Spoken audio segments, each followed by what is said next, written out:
ಆ ದಿವಸ ಅತ್ಯಂತ ಹತ್ತಿರಕ್ಕೆ ಬಂದು ನಿಂತಿದೆ. ಕೇವಲ ಭಾರತ ಮಾತ್ರ ಅಲ್ಲ, ಇಡೀ ಜಗತ್ತು ಅತ್ಯಂತ ಕುತೂಹಲದಿಂದ ಕಾತುರದಿಂದ ಕಾಯ್ತಾ ಇರುವಂತಹ ಭಾರತದ ಲೋಕಸಭಾ ಚುನಾವಣೆಯ ಫಲಿತಾಂಶದ ದಿನಾಂಕ. ಅದಕ್ಕೆ ಈಗಾಗಲೇ ದಿನಗಣನೆ ಆರಂಭ ಆಗೋಗಿದೆ.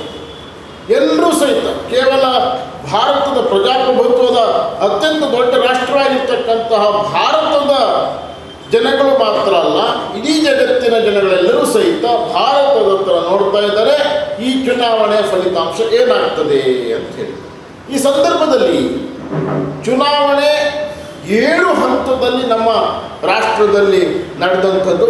ಇನ್ನೇನು ಜೂನ್ 1ನೇ ತಾರೀಕು 7ನೇ ಹಂತದ ಚುನಾವಣೆ ಮುಗಿದ ನಂತರದಲ್ಲಿ ಎಲ್ಲ ಕಡೆಗಳಲ್ಲೂ ಸಹಿತ ಚುನಾವಣೋತ್ತರ ಒಂದು ಸಮೀಕ್ಷೆ, ಸರ್ವೆ, ಆ ಎಕ್ಸಿಟ್ ಪೋಲ್ಗಳು ಆರಂಭ ಆಗ್ತವೆ. ಎಲ್ಲರೂ ಕೂಡ ಅದಕ್ಕೋಸ್ಕರ ಕಾತುರದಿಂದ ಕಾಯ್ತಾ ಇದ್ದಾರೆ.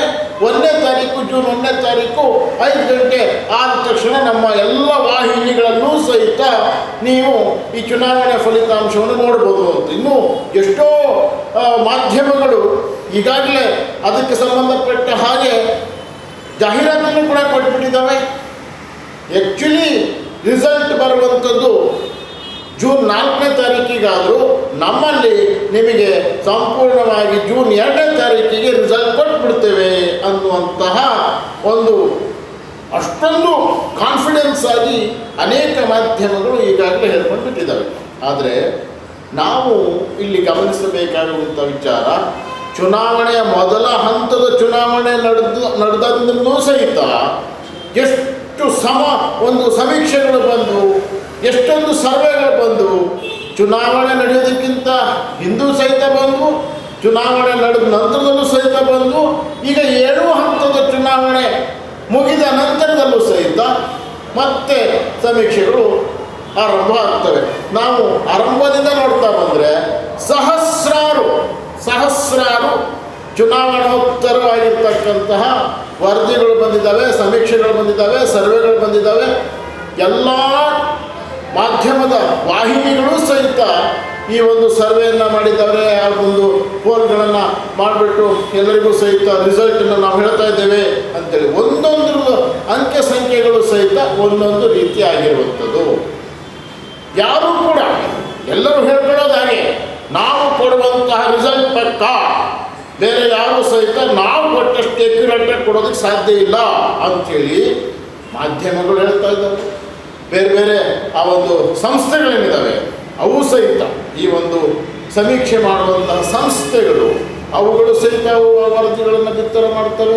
ಅವರು ಬಿತ್ತರ ಮಾಡಿದಂಥ ವರದಿಯನ್ನು, ಅವ್ರು ಕೊಟ್ಟಂಥ ವರದಿಯನ್ನು ಇಟ್ಕೊಂಡು ಮಾಧ್ಯಮಗಳು ವರದಿಗಳನ್ನು ಮಾಡಿದ್ರು. ಅನೇಕ ರಾಜಕೀಯ ವಿಶ್ಲೇಷಕರು ಇದಕ್ಕೆ ಸಂಬಂಧಪಟ್ಟಾಗಿ ನಾವು ನೋಡಿದೆ. ಪ್ರಶಾಂತ್ ಕಿಶೋರ್ ಅವರು ಒಂದು ವರದಿಯನ್ನು ಕೊಟ್ಟರು.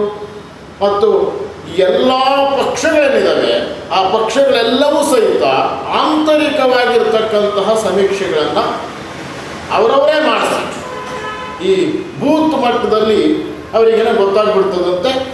ಎಲ್ಲರೂ ಸಹಿತ ಅವರವರ ಒಂದು ಆಂತರಿಕವಾಗಿರ್ತಕ್ಕಂತಹ ಸಮೀಕ್ಷೆಗಳನ್ನು ಸಹಿತ ಈಗಾಗಲೇ ಆ ಒಂದು ಪೋಲ್ಗಳನ್ನು ಸಹಿತ ಕೊಟ್ಟಿರ್ತಕ್ಕಂಥದ್ದು ನಾವು ನೋಡ್ತಾ ಇದ್ದೀವಿ. ಆದರೆ 100ಕ್ಕೆ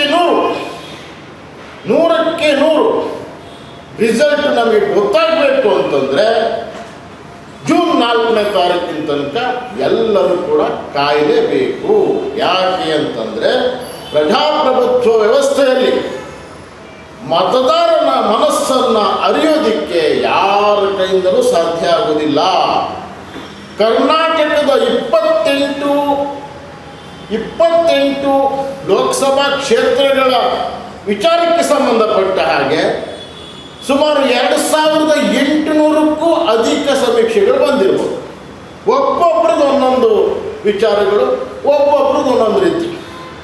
ಚುನಾವಣೆಯಲ್ಲಿ ಸ್ಪರ್ಧೆ ಮಾಡಿರ್ತಕ್ಕಂತಹ ಡೆಪಾಸಿಟ್ ಕಳ್ಕೊಂತೇನೆ ಅನ್ನುವಂತಹ ಒಂದು ಮನಸ್ಥಿತಿಯಲ್ಲಿ ಇರುವಂಥವೂ ಸಹಿತ ಅಭ್ಯರ್ಥಿಗಳೇನಂತಾರೆ, ನಾನೇ ಈ ಸತಿ ಗೆಲುವು ನಮ್ಮದೇ ಕಪ್ಪು ಅನ್ನುವ ರೀತಿಯಲ್ಲಿ ಅವರೆಲ್ಲರೂ ಕೂಡ ಹೇಳ್ಕೊಂಡು ಬರ್ತಾರೆ. ಆದರೆ ನಿಜವಾಗಿಯೂ ಮತದಾರ ಯಾವ ತೀರ್ಪನ್ನು ಕೊಟ್ಟಿದ್ದಾನೆ ಅನ್ನುವಂಥದ್ದನ್ನು ನಾವು ಗೊತ್ತು ಮಾಡಿಕೊಳ್ಬೇಕು ಅಂತಂದರೆ ಜೂನು 4ನೇ ತಾರೀಕಿನ ತನಕ ಕಾಯಲೇಬೇಕು. ಇದೆಲ್ಲದರ ನಡುವೆ ಜ್ಯೋತಿಷಿಗಳು ಕೊಟ್ಟಿರ್ತಕ್ಕಂತಹ ಒಂದಿಷ್ಟು ರಿಸಲ್ಟ್ಗಳನ್ನು ನೋಡ್ತಾ ಹೋದರೆ ಆಶ್ಚರ್ಯ ಆಗ್ತದೆ. ಅವರು ಈ ಅಭ್ಯರ್ಥಿಗಳೇನಿದ್ರು, ಪಕ್ಷಗಳೇನಿದ್ದಾವೆ, ಅದೆಲ್ಲದರ ಒಂದು ಕುಂಡಲಿನ ತೆಗೆದುಕೊಂಡು ಜಾತಕ ತಗೊಂಡು ಈ ರಾಹು ಇಷ್ಟನೇ ಮನೇಲಿದ್ದಾನೆ, ಗುರು ಇಷ್ಟನೇ ಮನೇಲಿದ್ದಾನೆ, ಶನಿ ಇಷ್ಟನೇ ಮನೇಲಿದ್ದಾನೆ, ಇವರಿಗೆ ಈ ರೀತಿ ಸಂದರ್ಭ ಇದೆ ಅನ್ನುವಂಥದ್ದು ಅವರು ಕೂಡ ಕೊಡ್ತಾರೆ.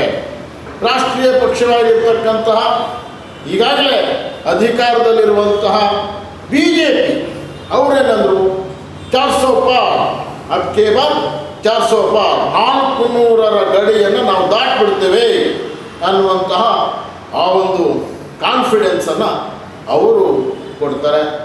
ಕಾಂಗ್ರೆಸ್ಸು ಕೂಡ ಈ ಸತಿ BJP ಆಟ ನಡೆಯೋದಿಲ್ಲ, ಮೋದಿ ಹವಾ ಇಲ್ಲ, ಈ ಸತಿ ಅಧಿಕಾರ ಹಿಡಿಯೋದು ನಾವೇ, ಇಂಡಿಯಾ ಅನ್ನುವಂಥ ಒಂದು ಟೀಮನ್ನು ಮಾಡ್ಕೊಂಡಿದ್ದಾರೆ, ನಾವೇ ಗೆಲ್ಲೋದು ಅನ್ನುವಂಥದ್ದು ಅವ್ರು ಹೇಳ್ತಾರೆ. ಸಣ್ಣ ಪುಟ್ಟ ಪಕ್ಷಗಳು ಸಹಿತ ನಮ್ಮದೇ ಅಧಿಕಾರ ಅನ್ನುವಂಥದ್ದು ಅವ್ರವ್ರ ಪಕ್ಷದವರು ಹೇಳ್ಕೊಳ್ಬೇಕಾಗ್ತದೆ, ಹೇಳ್ಕೊಳ್ತಾರೆ. ಆದರೆ ನಿಜವಾಗಿಯೂ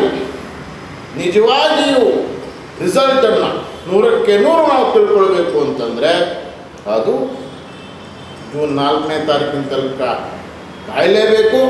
ಆವಾಗ ಈ ಮತದಾರನ ಮನಸ್ಸನ್ನುವಂಥದ್ದೇನಿದೆ, ಇದೊಂದು ರೀತಿ ನಿಗೂಢವಾಗಿರ್ತಕ್ಕಂತಹ ಅಕ್ಷಯ ಪಾತ್ರೆ ಇದ್ದ ಹಾಗೆ, ನಿಗೂಢವಾಗಿರ್ತಕ್ಕಂತಹ ಅಕ್ಷಯ ಪಾತ್ರೆ ಅದು ಎಲ್ಲವನ್ನೂ ಕೊಡ್ತದೆ. ಯಾರು ಚುನಾವಣೆಯಲ್ಲಿ ಸ್ಪರ್ಧೆ ಮಾಡಿರ್ತಾರೆ, ಯಾರು ಅಭ್ಯರ್ಥಿಗಳಾಗಿರ್ತಾರೆ, ಯಾವ ಪಕ್ಷಗಳಿರ್ತಾರೆ, ಅವರೆಲ್ಲರಿಗೂ ಸಹಿತ ಅಧಿಕಾರದಿಂದ ಹಿಡಿದು ಪ್ರತಿಯೊಂದನ್ನು ಕೊಡ್ತದೆ. ಆದರೆ ಅದು ಕೊನೆಯ ತನಕವೂ ಸಹಿತ ನಿಗೂಢವಾಗಿರ್ತದೆ.